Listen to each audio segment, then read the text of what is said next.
ஹஹ Shankar Jai Jaishankar subscribe பண்ணுங்க.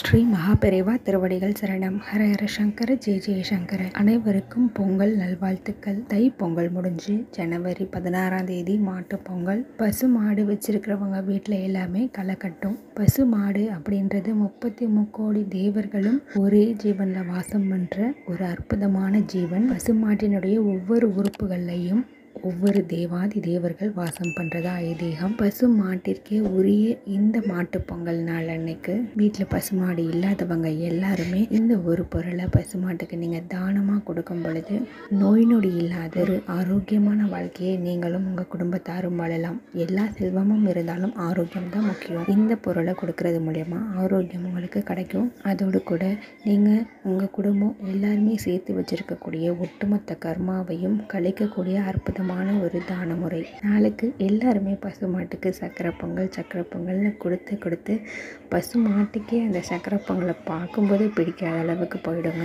பொங்கல் அப்படின்றதுனால சக்கரை பொங்கல் மட்டும்தான் கொடுக்கணும் அப்படின்றது கிடையாதுங்க. நீங்கள் எல்லோரும் நாளைக்கு கோதுமை மாவு எடுத்துக்கோங்க. அந்த கோதுமை மாவில் சப்பாத்தி பண்ண முடிஞ்சால் சப்பாத்தி பண்ணிக்கோங்க. இதை எடுத்துகிட்டு போய் பசு மாட்டுக்கு நீங்கள் கொடுக்கறது அப்படின்றது நான் மேற் சொன்ன பலன்கள் எல்லாமே உங்களுக்கு கொண்டு வந்து கொடுக்கும். உங்களுக்கு அப்படி செய்து கொடுக்க முடியல அப்படின்னாலும் கோதுமையாகவே வாங்கி நீங்கள் அந்த பசு மாடு வச்சுருக்கக்கூடிய அந்த உரிமையாளர்கிட்ட நீங்கள் கொடுத்துருங்க. அவங்க அதுக்கு தகுந்த மாதிரி ஏதாவது உணவு பண்ணி கொடுத்துப்பாங்க மாட்டுக்கு. ஆனால் நாளைக்குள்ளே நீங்கள் இது கொடுக்கணும். கோதுமை மாவு பசு மாட்டுக்கு நீங்கள் தானம் பண்ணும் பொழுது நிச்சயமாக ஆரோக்கியமான வாழ்வு, கர்மா தீர்றது, இது எல்லாமே நடக்குங்க. இந்த ஒரு நாளை தவற விடாதீங்க. ஹர ஹர சங்கர ஜெய் ஜெய்சங்கர்.